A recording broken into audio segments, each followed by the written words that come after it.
most brutal conflict in all of human history. So it's no wonder that people would theorize about certain events that took place during the war that eventually shaped the outcome of the war, and wonder what it would be like if those events occurred differently and the outcome changed. This video is no different. Today I would like to pose the question, what if Japan, instead of bombing Pearl Harbor, directly attacked the United States? Now, before we can actually discuss the alternate history of this, we have to discuss the real history of this. The history being why the United States and Japan went to war with each other in the first place. The United States was trying to maintain neutrality during the war. They joined World War I reluctantly, and only when Germany had made it clear that they were aggressors. Germany had attacked and destroyed a U.S. ship, causing the United States to attack them a year after it occurred. So the United States was bored of war and European affairs. They felt that they didn't need to take part in the war. Not because they were sure the Allies would win, but because they had no interest. This was until Japan, a clear power that wanted to dominate the Pacific, joined the Axis.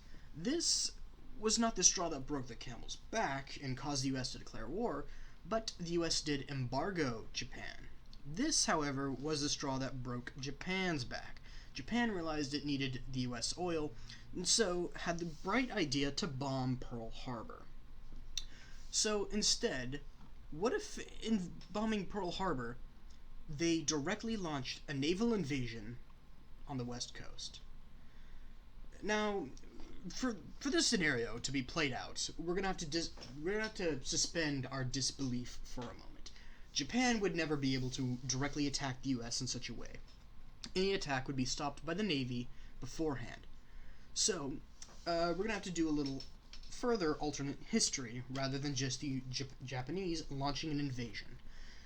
So, a little known fact: the president at the time of the Second World War, it's sort of suggested that he knew about the impending attack on Pearl Harbor and did nothing to stop it.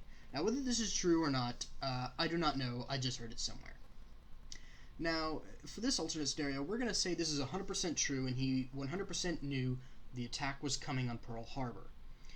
And he sent the entire U.S. Navy in the Pacific there to safeguard Pearl Harbor from attack. However, instead, the Japanese Navy completely sails around Pearl Harbor and puts its troops in California. Now, a little bit more history in our timeline. Japanese citizens were put in internment camps, which they were held in until the end of the war, 1945. So, and then in 1988, the U.S. government gave them $20,000 as an apology, years after the conflict ended. Good job, America. But if you thought those internment camps were bad during the war, imagine what the hostilities to Japanese people living in the United States if Japan had launched a full-on naval assault on the U.S. mainland. I really don't know what would happen, but a part of me thinks that it wouldn't be too far from the truth that people would want them executed or directly assault them in the streets. So the Japanese launched their assaults on the United States West Coast. Japanese troops managed to push into Los Angeles and move deep into California. However, this is where their supply lines begin to weaken, as the untouched United States Navy in Pearl Harbor, Hawaii, diverts itself and returns to the West Coast, where it meets the Japanese Navy and completely annihilates it, sending the remaining ships of the Japanese Navy back to their territory.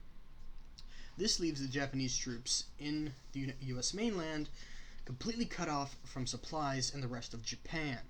It doesn't bode well for the Japanese army. So, a long war of attrition begins as Japan begins to go on the back foot, not trying to attack, strictly defending territory, just as hard as they defended it back on places like Iwo Jima and the islands in the South Pacific.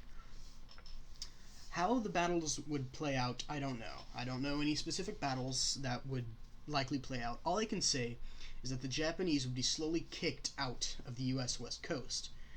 And another fact about our timeline, the United States, when they entered the war, focused on Germany first. However, in this timeline, it's not impossible to say that the United States would instead focus all their attention on Japan and trying to knock it out. So, just as in our timeline, the United States would begin island hopping its way across the South Pacific to mainland Japan, where, just as in our timeline again, they would have developed the nuclear bomb. However, instead of dropping 2, I would say they would likely drop 3. This is just my personal touch to it. They would drop them on Hiroshima, Nagasaki, just as in our timeline, but also Tokyo, completely destroying Japanese administration and crippling the military. Japan would likely surrender and capitulate immediately after this, as the emperor would be dead, and so would the entire Japanese administration. It would either be surrender to anarchism and let your entire empire fall apart, or give in to the United States and let them occupy and rebuild a more peaceful government. In this timeline, there would be no North and South Korea, as the Soviets have not tried to push into Manchuria and Korea.